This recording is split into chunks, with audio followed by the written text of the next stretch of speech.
Ratna doctor Sreekumar சகல உலக மக்களின் அனைத்து வித பிரச்சனைகளுக்கும் தீர்வு கண்டுள்ளார். ஜோதிடம், எண் ஜோதிடம், வாஸ்து, கைரேகை, ராசிக்கல் தேர்வு, அயல்நாடு செல்ல, கடனை தீர்க்க, மேல் படிப்பு பெற, திருமணம் விரைவில் நடக்க, தொழில் சிறக்க, வேலை கிடைக்க, குழந்தை பெயர் வைக்க, தொழில் பெயர் வைக்க, ராசிக்கல் தேர்வு செய்ய, சோழி பிரசன்னம் பார்க்க, கம்ப்யூட்டர் ஜாதகம் பார்க்க, 48 வருடம் அனுபவம் பெற்ற ஜோதிடர் ஆலோசனைகளை பெற ஜோதிட ரத்னா டாக்டர் ஸ்ரீகுமார் முன்பதிவு பெற்று சந்திக்கவும். உலகம் முழுவதும் பரவி வாழ்ந்து கொண்டிருக்கின்ற தமிழ் ஜோதிட சொந்தங்கள், டாக்டர் ஸ்ரீகுமார் ஜோதிட சேனலின் சார்பாக என்னுடைய நன்றி கலந்த வணக்கத்தை தெரிவித்துக் கொண்டு கணபதியினுடைய மூல மந்திரத்தை இப்பொழுது நாம் பார்க்கலாம். ஓம் கம் கணபதேய நமக என்ற இந்த மூல மந்திரத்தை யார் ஒருவர் அன்றாடம் 9 தடவை சொல்லி வருகின்றாரோ அவருடைய சொந்த பிரச்சனையாக இருந்தாலும் சரி அல்லது எந்த பிரச்சனையாக இருந்தாலும் சரி, தடைகள், தாமதங்கள், கஷ்டங்கள், நஷ்டங்கள், இடையூறுகள், இன்னல்கள் அனைத்தும் உங்கள் வாழ்க்கை பாதையை விட்டு விலகும் என்றால் அதிலே மாற்று கருத்து இல்லை. மகர ராசியை சேர்ந்தவர்களுக்கு இந்த ஜூன் மாத பலாபலன்கள் இந்த பதிவிலே விரிவாகவும் விளக்கமாகவும் சொல்லப்படுகிறது. முதலிலே மகர ராசியை சார்ந்தவர்கள் யார்? மகரம் அனைத்து ராசிகளுடைய சிகரம்.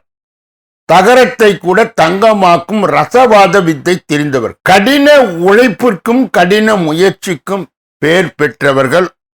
அந்த முயற்சியின் எல்லையை அடையாத வரை ஓயாத உழைப்பவர்கள். அப்படிப்பட்ட மகர ராசியிலே உள்ளடங்கிய 9 பாதங்கள் என்னென்ன? உத்திராடம் 2, 3, 4, திருவோணம் 1, 2, 3, 4 பாதங்கள், அவிட்டம் 1, 2 என்று சொல்லப்பட்ட 9 பாதங்களை உள்ளடங்கியவர்கள் தான் மகர ராசியை சார்ந்தவர். இந்த ஜூன் மாதத்திலே 5 பெயர்ச்சிகள் நடக்கிறது. 1 குருவுக்குரியது, 2 சூரியனுக்குரியது, 3 சுக்கிரனுக்குரியது, 4 புதனுக்குரியது, 5 செவ்வாய்க்கு உரியது. இதனுடைய பலாபலனை கணக்கிட்டு பொது பலனோடு இணைத்து விரிவாகவும் விளக்கமாகவும் மகர ராசியை சார்ந்தவர்களுக்கு ஜூன் மாதம் எப்படி இருக்கும் என்பதை இந்த பதிவின் மூலம் நாம் காண இருக்கின்றோம். தோல்விகளை வெற்றியின் படிகளாக கருதி எதை பற்றியும் கவலைப்படாமல் செயல்படும் மன உறுதி கொண்ட மகர ராசிக்காரர்களே, இந்த ஜூன் மாதம் பணவரத்து கூடும், வாக்கு வன்மையால் லாபம் உண்டாகும், வீண் பயணங்களும் அலைச்சலும் உண்டாகும், இடமாற்றம் ஏற்படலாம், கெட்ட கனவுகள் தோன்றும், உஷ்ண சம்பந்தப்பட்ட நோய்கள் வந்து நீங்கும். நேரம் தவறி உண்பதை தவிர்ப்பது நல்லது. தொழில் வியாபாரத்தில் மந்த நிலை காணப்படும், வரவேண்டிய பணம் தாமதமாய் வரும், சரக்குகள் வருவதும் புதிய ஆர்டர்கள் கிடைப்பதும் எதிர்பார்த்ததை விட குறைவாகவே இருக்கும்.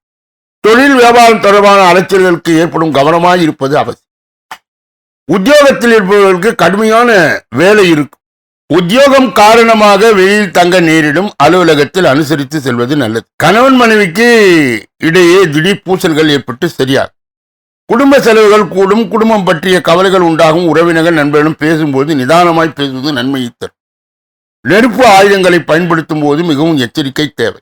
பெண்களுக்கு வீண் அலைச்சலும் பயணங்களும் ஏற்படலாம். நேரம் தவறி உண்பதை தவிர்ப்பது நல்லது. சாமர்த்தியமான பேச்சு லாபம் தரும்.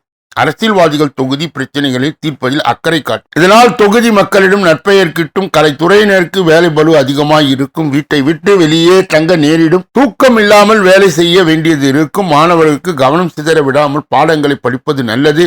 விளையாட்டுகளின் போது கவனம் தேவை. உத்திராடம் 2, 3, 4 பாதங்களை உடையவர்களுக்கு, மகர ராசியை சார்ந்தவர்களுக்கு சேர்ந்தவர்கள் இந்த ஜூன் மாதம் மன திருப்தியுடன் செயலாற்றுவீர்கள். புத்தி சாதுரியம் மூலம் காரிய வெற்றி கிடைக்கும். கொடுத்த வாக்கை நிறைவேற்றுவதன் மூலம் மற்றவர்களும் மதிப்பு கூடும். பாராட்டு கிடைக்கும். மன கவலை ஏற்படும். உடல் சோர்வு உண்டாகும். திருவோணம் நட்சத்திரத்தை சார்ந்தவர்களுக்கு, மகர ராசியை சேர்ந்தவர்களுக்கு இந்த ஜூன் மாதம் தொழில் வியாபாரம் முன்னேற்றம் காண புதிய திட்டங்கள் தீட்டுவீர்கள். புதிய ஆர்டர்கள் கிடைக்கக்கூடிய சூழ்நிலை காணப்படும். உத்தியோகத்தில் இருப்பவர்கள் உற்சாகமாக செயல்பட்டு வேலைகளை உடனுக்குடன் செய்து முடிப்பார்கள். புதிய பதவி அல்லது பொறுப்புகள் கிடைக்கும். அவிட்டம் 1, 2 பாதங்களை உடையவர்களுக்கு, மகர ராசியை சார்ந்தவர்களுக்கு சேர்ந்தவர்களுக்கு இந்த ஜூன் மாதம் கணவன் மனைவிக்கு இடையே நெருக்கம் அதிகரிக்கும். குடும்பத்துடன் விருந்து கேளிக்கை நிகழ்ச்சிகளில் கலந்து கொள்ளும் சூழ்நிலை வரும். குழந்தைகள் உற்சாகமாக காணப்படுவார்கள். மன திருப்தியுடன் காரியங்களை செய்து சாதகமான பலனை பெறுவீர்கள். பயணம் செல்ல நேரிடலாம். மகர ராசியை சார்ந்தவர்கள் சேர்ந்தவர்கள் கடைபிடிக்கக்கூடிய ஜூன் மாத பரிகார தெய்வீக முயற்சிகள் என்னென்ன? சனிக்கிழமையில் ஆஞ்சநேயரை வழிபடுவது கஷ்டங்களை போக்கும், மனதில் தைரியத்தை உண்டாக்கும். சந்திராஷ்டம தினங்கள் 20, 21 ஜூன். அதிர்ஷ்ட தினங்கள் ஜூன் 13, 14 ஆகும். ஒவ்வொரு நாளும் காலை வேளையிலே 8 மணி அளவிலும் மாலை வேளையிலே 6 மணி அளவிலும் பிப்ரவரி மாத பலாபலன்கள் விரிவாகவும் விளக்கமாகவும் வெளியிடப்படுகிறது. அன்பர்கள் கூர்ந்து கவனித்து தங்கள் ராசி எது என தேர்ந்தெடுத்து பார்த்து பலாபலன்களை பெறலாம்.